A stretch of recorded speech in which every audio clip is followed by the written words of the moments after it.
हरियाणा विधानसभा चुनाव के बाद अब निकाय चुनाव को लेकर सभी राजनीतिक पार्टियों ने तैयारी पूरी कर ली है। बीते दिन से निकाय चुनाव के लिए नामांकन प्रक्रिया भी शुरू हो गई थी, जिसमें बीजेपी ट्रिपल इंजन सरकार का दावा कर रही है तो कांग्रेस विधानसभा चुनाव में जो कमी हुई थी उन्हें पूरा कर निकाय चुनाव जीतने की बात कर रही है। मुख्यमंत्री नायब सिंह सैनी दिल्ली में पार्टी नेताओं के साथ लगातार बैठक कर चर्चा और रणनीति तैयार कर रहे हैं।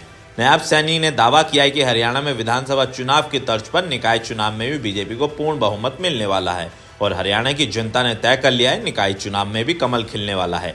इसी चरण में आज दिल्ली में भी कह सकते हैं कि मुख्यमंत्री नायब सिंह सैनी ने एक अहम बैठक बुलाई, जिसमें उन्होंने पार्टी के नेताओं के साथ निकाय चुनाव को लेकर चर्चा और मंथन किया। इसमें प्रदेश अध्यक्ष मोहन लाल बडोली समेत कई मंत्री और विधायक समेत पूर्व सांसद भी मौजूद है, जिसमें कैबिनेट मंत्री अरविंद शर्मा, पूर्व सांसद सुनीता दुग्गल, गुरुग्राम से विधायक मुकेश शर्मा समेत कई नेता शामिल हुए। बैठक खत्म होने के बाद नेताओं ने बताया कि जल्द ही निकाय चुनाव के लिए उम्मीदवारों की लिस्ट जारी होगी और हरियाणा में ट्रिपल इंजन की सरकार बनेगी।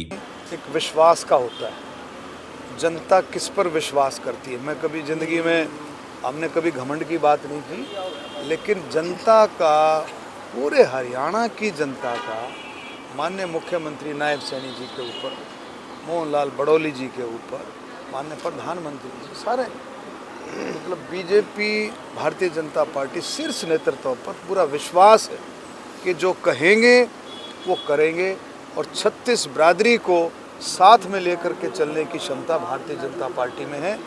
और इसके बाद हर कैटेगरी को, चाहे वो किसान हो, चाहे वो खेतीहर मजदूर हो, चाहे एससी हो, बीसी हो, ओबीसी हो, चाहे नौजवान हो, हमारा खिलाड़ी हो, महिलाएं हो, बुजुर्ग हो, हर एक कैटेगरी को, चाहे वो व्यापारी हो, छोटा व्यापारी, बड़ा व्यापारी, कर्मचारी हो, हर एक कैटेगरी को साथ लेकर के चलने की क्षमता भारतीय जनता पार्टी में। ये बात हाईकमांड के पास भेज दी।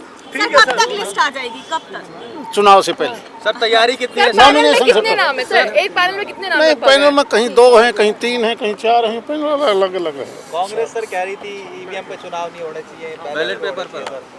कांग्रेस तो कुछ कह लो, कांग्रेस कहीं है ही नहीं।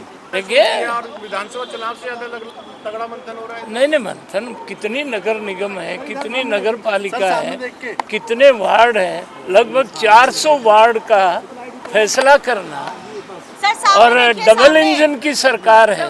सर सामने कोई नाराजगी होगी तो कोई नेता नहीं निकला। नहीं, अब पूरे हिंदुस्तान में नरेंद्र मोदी जिंदाबाद, बीजेपी जिंदाबाद। एक सीट के ऊपर बहुत विस्तार से चर्चा हुई और पूरा जो हमारा जो इलेक्शन कमेटी जो है हमारी, वो पूरी बैठी थी, जिसके अंदर माननीय हमारे मुख्यमंत्री जी और प्रदेश अध्यक्ष जी, संगठन मंत्री जी और सभी वरिष्ठ हमारे मंत्रीगण, राव इंद्रजीत जी, माननीय मनोहर लाल जी, कृष्णपाल गुर्जर जी, सभी लोग उसमें उपस्थित थे। सुधा दीदी जो हैं पार्लियामेंट बोर्ड की भी और इलेक्शन जो पार्लियामेंट बोर्ड हमारा उसकी मेंबर हैं, तो सब में के एक जिले की जो है वो सिलसिलेवार जो है चर्चा हुई है और पूरा विस्तार से सब पे चर्चा होने के बाद मुझे पूरी उम्मीद है कि बहुत जल्द जो है वो डिक्लेयर हो जाएगा।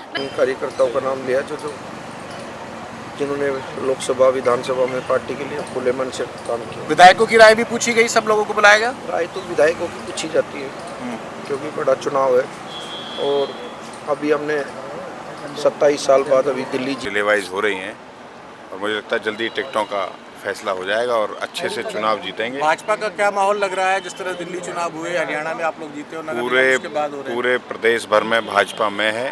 भारतीय जनता पार्टी का एक प्रत्याशी बहुत अच्छे वोटों से जीतेगा। हालांकि हरियाणा में निकाय चुनाव 2 चरणों में होंगे। पानीपत नगर निगम को छोड़कर सभी 40 संस्थाओं में 2 मार्च को मतदान होगा। मतदाता सूची प्रकाशन में देरी के चलते पानीपत निगम के चुनाव 9 मार्च को होंगे। इनमें 7 नगर निगमों में 4 नगर परिषदों और 21 नगर पालिकाओं में आम चुनाव होंगे।